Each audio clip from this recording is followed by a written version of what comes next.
Hello, in this video I will show you how to configure your system so you can take advantage of the 20 GB object storage that Oracle Cloud gives for free, and how to use it as a backup for your files. I'll be doing this on my Ubuntu machine, but these instructions will work on both Mac and Linux. The only difference will be the process of installing the Oracle Cloud Command Line Interface. On the Mac, you're going to need to have Homebrew installed on your system, and then all you have to do is run brew install OCI CLI command, and Homebrew should go ahead and take care of it for you. If you don't have Homebrew installed on your system, now you can go check out my video on how to install Homebrew on your Mac. Get Homebrew, and then you can come back here and follow the instructions in this video. On the Linux system, all you have to do is run this command.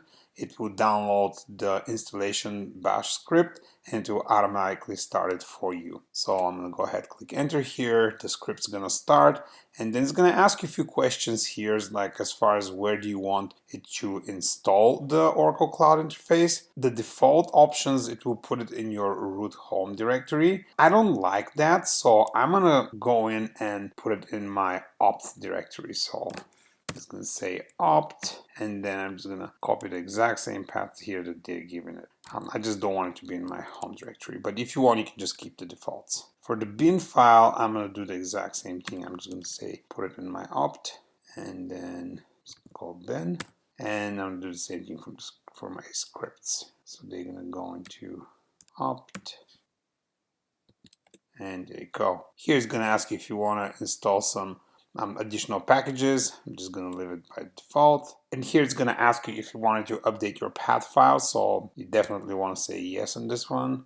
And then you can go ahead and use your bash rc. Now that it's all done, you're going to either have to reload your terminal window, or what I'm going to do is I'm just going to source my bash rc here. So I'm going to say source, and then bash rc, and now if I run OCI command, I'll see that I have the command line interface installed in my system. And then now from here on, all the instructions will be the same regardless if you're on a Mac or if you're on a Linux system. The next thing you want to do is you want to go ahead and configure your command line interface. So to do that, we're going to run the command OCI setup config. And this will ask you a few questions here, and if you're not sure how to answer them, you can go ahead and read in those links where to find the answers of them, but I'm going to quickly show you how to do that. So the first thing is it wants you to enter a location of your configuration file, and we're going to leave that to just the default. Then it's going to ask you for your user Oracle Cloud ID. You get that from your console. So when you go to your console here, you're going to click on your profile, and the first thing here is your user. So if you haven't created additional users, yours probably says root. In my case, my user is admin. I'm going to go ahead and copy it from here, and then go back and paste it. And then the next thing is going to ask you is your tenancy ID. The same thing is you're going to go back to your Oracle Cloud console, and then you can click here and you can go click on your tenancy. And then from your tenancy, you can copy the ID, go back to your terminal and paste. Now here you're going to give it your region, and my region is US Ashburn-1, which is number 34. For you, you're going to have to look it up here. You'll see what your region is. Alright, and once you do that, it's going to ask you if you want to get key pair. You can say yes to this, and you can just have the keys to be in their default location. You can keep them with the same name. Alright, and then you can put a passphrase for your keys. I'm not going to do that, so I'm going to leave it blank. And the next thing what you want to do is follow the instructions here. It tells you to go ahead and upload the public key that we just created to your Oracle Cloud console. To do that, what I'm going to do is I'm going to cat that key. So that will be public key. So I'm going to copy this, and then you're going to go back to your console, and you're going to click again on your profile, and you're going to go under your user, and then you're going to scroll down here, and you're going to go where it says API keys, and we're going to add this key as an API key. Here you're going to choose public key. Sorry, you want to go to paste public key, and then paste the key here, add, close, and your keys should appear here. And once you have that done, you should be ready to connect to your Oracle Cloud infrastructure from the command line. Now, the next thing that I want to do is, before I continue, is I'm going to go in back to the console here. I will go and I'll type buckets. And I'm going to go click on buckets. And here I'll create a new bucket. And this will be the bucket that I will set up my backups to go into. So I'll click on create bucket. And you can give it any name you want. In my case, I'm just going to I'll call it files backup. Since we're just going to use the free 20 gigabytes that they provide us, I'm just going to leave everything by default here and then click create. And there you go, I have my bucket created. And if you click on it right now, if I go scroll down here, my bucket will be empty. The next thing you want to do is go back to my server. I'm going to list my directory. I'm in root now, and in here in the root I'm going to create sample directory where we're going to put some files and we're going to back it up to the Oracle Cloud. So I'm going to make a directory here and I'll call it files, and I'm going to go into that directory, and here I'm going to create a few files. Okay, so if I list the directory now, I'm going to have 5 files. I'm also going to make one directory in there. Oh my gosh, I better work on my... So I created a directory, and then I'm going to go into that directory, and in here I'm going to add a few more files. I'll give this files extension, let's say txt. There you go. Then I'm going to go out.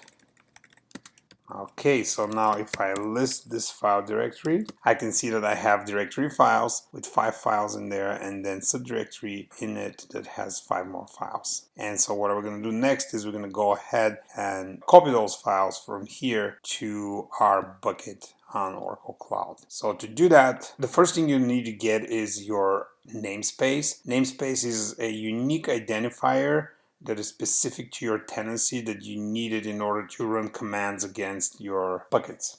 So to do that, you're going to run command OCI ns get. Oh, sorry, I missed something here. OS ns get. And that command will produce your namespace. And so I'm going to go ahead and clear my screen here. And then to copy your files from here to the bucket, all you have to do is run a command OCI OS object. Command to upload the files is called bulk upload, and then you're going to provide your namespace that we just got earlier, and then you're going to give your bucket name. So I called mine files dash backup, right? Just confirm files backup, yep. And then you're going to give source directory, and we said that's root files. And there are 2 parameters here that you can give. One is override, the other one is to not override. I'm going to do no override.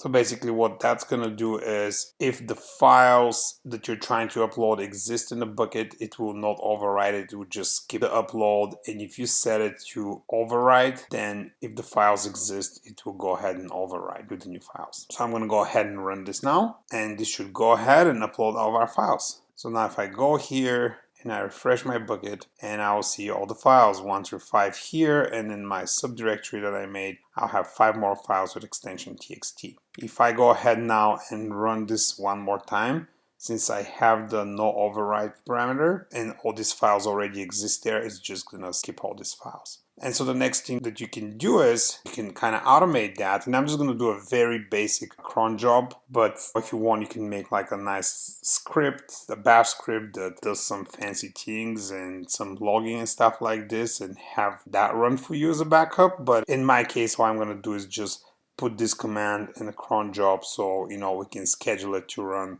every minute or something like this, just so we can see how it works. So what I'm going to do here is going to say crontab -E, and I'm going to use nano since it's easier to use, and a cron tab here. I'm going to go ahead and I will say I want this to run every minute. So I'm going to do like 5 stars like this. That will make it so it runs every minute. And I'm going to go ahead and actually exit here, go ahead and copy the command. It's just easier to do it that way, right? So I will do that, and then I want to get the path to my OCI. So if you do which, so it is an up bin OCI. That's where we put it.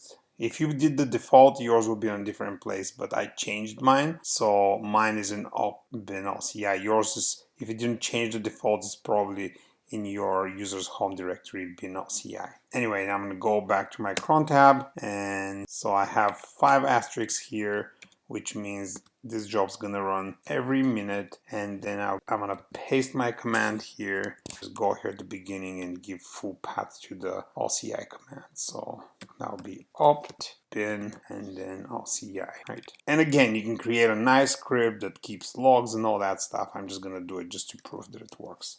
I'll go ahead and save it, and now every minute this should work.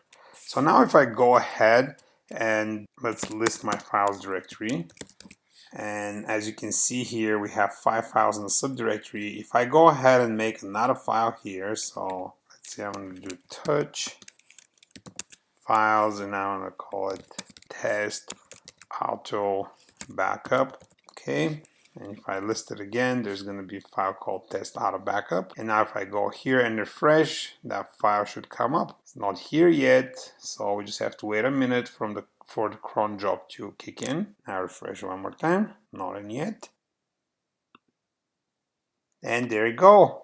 A minute passed and the file showed up here. And so basically you can use that as a backup mechanism, and you get 20 gigabytes for free. If that's not enough, the storage at Oracle Cloud is pretty cheap. I think it's something like 2 cents per gigabyte if you're using the standard storage. And if you go to, like, they have 2 other different ones, like the infrequent access, I think it's half of it is like a penny or something like this per gigabyte per month. And then if you go to our archive one, boy, I think it's like a 0.002 or something like this per gigabyte. So very cheap if 20 gigs is not enough for you. I hope you liked this video and you find it useful, and if you did, please click on the like button, and if you want to see more of my videos, please subscribe for my channel.